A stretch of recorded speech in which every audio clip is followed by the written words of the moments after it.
Ethan Cole was 18 years old when he became homeless. His mother had passed away that winter, his father had been gone for years, and the small apartment they rented was reclaimed by the landlord within a month. Ethan packed everything he owned into a single backpack and started sleeping wherever he could find shelter: bus stations, church porches, and once, for 3 freezing nights, inside a broken-down car behind a grocery store. He was not looking for pity. He was looking for a way out. One afternoon, while wandering through the industrial edge of town, Ethan noticed a faded auction notice taped to a telephone pole. The county was selling off abandoned municipal property, and one listing caught his eye: a decommissioned fire station, built in 1954, closed for over a decade, structurally sound but badly neglected. The starting bid was $10. Ethan almost laughed. $10 was, quite literally, all the cash he had left in his pocket. He showed up to the auction anyway, wearing his only clean shirt, standing at the back of a small crowd of contractors and investors who barely glanced at him. When the fire station came up, nobody else bid. The property had no working plumbing, a collapsed section of roof, and was rumored to be structurally unstable. The auctioneer called it once, twice, and Ethan, almost as a joke to himself, raised his hand. $10, going once, going twice, sold to the young man in the back. Just like that, at 18, homeless, exhausted, and grieving, Ethan Cole owned a fire station. He moved in that very night. It wasn't legal, and it wasn't safe, but it was dry, and it was his. The old apparatus base still smelled faintly of oil and rubber. Dust coated every surface. In the back corner of the building stood a long row of metal lockers, the kind firefighters once used to store their turnout gear, each one dented and rusted shut. For the first few weeks, survival came before curiosity. Ethan patched the roof with tarps he found in a dumpster. He fixed a single faucet so he'd have running water. He slept on a cot he built from wooden pallets. Slowly, the fire station started to feel less like a ruin and more like a home. It was late one October evening, nearly 2 months after he'd moved in, that Ethan finally turned his attention to the lockers. Most were empty, save for cobwebs and mouse droppings. But the locker at the very end, numbered 6, wouldn't budge. The lock had rusted completely solid. Ethan spent nearly an hour prying at it with a crowbar he'd found in the engine bay. When the door finally screeched open, dust exploded outward, and he coughed, waving a hand through the cloud. Inside was a folded firefighter's coat, yellowed with age, and beneath it, a metal strongbox. Ethan's hands trembled slightly as he lifted it out. It was heavier than he expected. There was no lock on the box itself, just a simple latch, corroded but still functional. He sat down on the cold concrete floor and opened it.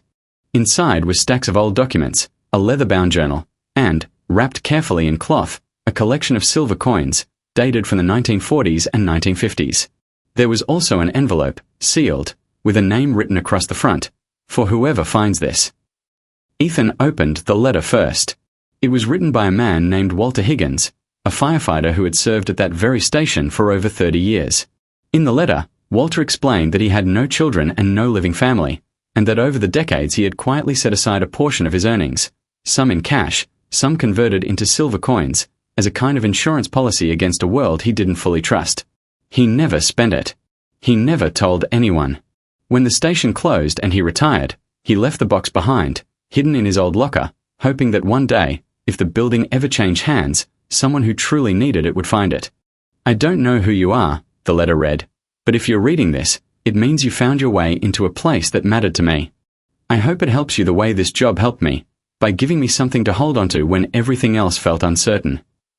Ethan sat in the dim light of the fire station for a long time after reading it, the coins spread out in front of him, the journal still unopened in his lap. He wasn't sure whether to laugh or cry, so for a while, he sat quietly and did a little of both, the weight of the moment settling over him like warmth after months of cold. The coins alone, once appraised months later, were worth far more than their face value. A coin dealer in the next town estimated the collection at just over $40,000, given their condition and rarity. It wasn't a fortune that would set Ethan up for life, but for a homeless teenager who had bought a crumbling building with his last $10, it was nothing short of a miracle. Ethan didn't spend the money carelessly. He used a portion of it to properly repair the fire station's roof and plumbing, hiring a local contractor who agreed to a discounted rate once he heard the story. He kept a few of the coins as keepsakes, framed alongside a photocopy of Walter Higgins' letter, which he hung on the wall near the old lockers. The rest he saved, enrolling in a community college trade program to become a licensed electrician. Work that felt fitting, somehow, in a building that had once housed people who ran toward danger instead of away from it. Over the following 2 years, Ethan slowly transformed the old fire station. The apparatus bay became a small workshop. The upstairs bunk room, once used by on-duty firefighters, became his actual bedroom, complete with a real bed instead of a pallet cot. He kept locker number 6 exactly as he'd found it, empty now, but with its door slightly ajar, a reminder of the night everything changed. He also began teaching himself basic carpentry and wiring from library books and second-hand manuals, determined to make every repair himself rather than rely on charity. Neighbors who once ignored the crumbling building started stopping by out of curiosity, and a few even offered spare tools or leftover paint, small gestures that meant more to Ethan than they probably realized. Word of the story eventually spread through the town, first through the coin dealer, then through a local newspaper reporter who tracked Ethan down for an interview. The article ran with the headline, "Homeless Teen Buys Fire Station for $10, Finds Retired Firefighter's Hidden Legacy."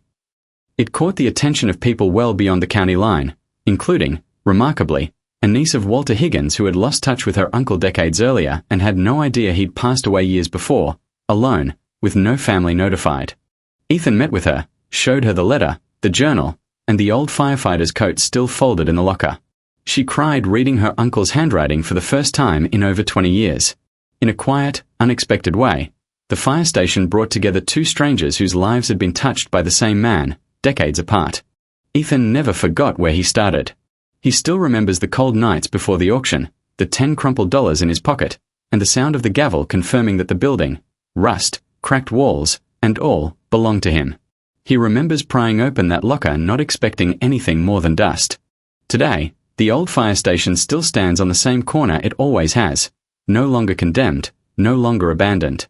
A small brass plaque near the entrance reads, "In memory of Walter Higgins, Firefighter, 1954 to 1985. His trust became someone else's beginning." Ethan Cole, once homeless at 18 with nothing but a backpack and $10, built a life inside the walls of a building nobody else wanted, and in doing so, carried forward the quiet legacy of a man he never got the chance to meet. Looking back, Ethan often says the hardest part was never the cold nights or the empty stomach. It was the fear that nobody would ever give him a chance to prove himself. The fire station gave him that chance, not because it was valuable, but because it was his. He had a roof, however broken, and a door he could lock behind him. That alone, he says, changed the way he thought about the future. He kept a small notebook of his own during those first months, jotting down repairs he needed to make, prices for tools, and small victories. The day he got the water running, the day he patched the last hole in the roof, the day he finally slept through the night without shivering. Reading it now, he can trace the exact moment his life shifted from surviving to building something. The town eventually recognized the fire station as a small local landmark, not because of its architecture, but because of what it represented. School groups sometimes stopped by to hear Ethan tell the story firsthand, and he always ended it the same way. $10 didn't save me. What I did with what I found inside, that's what saved me. Walter Higgins' niece kept in touch with Ethan long after their first meeting. Every year, on the anniversary of the day the locker was pried open, she sends him a short letter, thanking him for giving her back a piece of family history she thought was lost forever. Ethan keeps every one of those letters in the same strongbox where he first found the coins, alongside Walter's original note, now carefully preserved behind glass.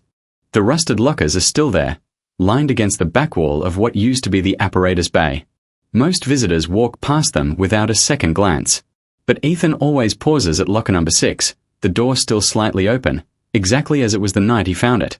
A quiet reminder that sometimes the smallest, most overlooked things carry the weight of an entire life.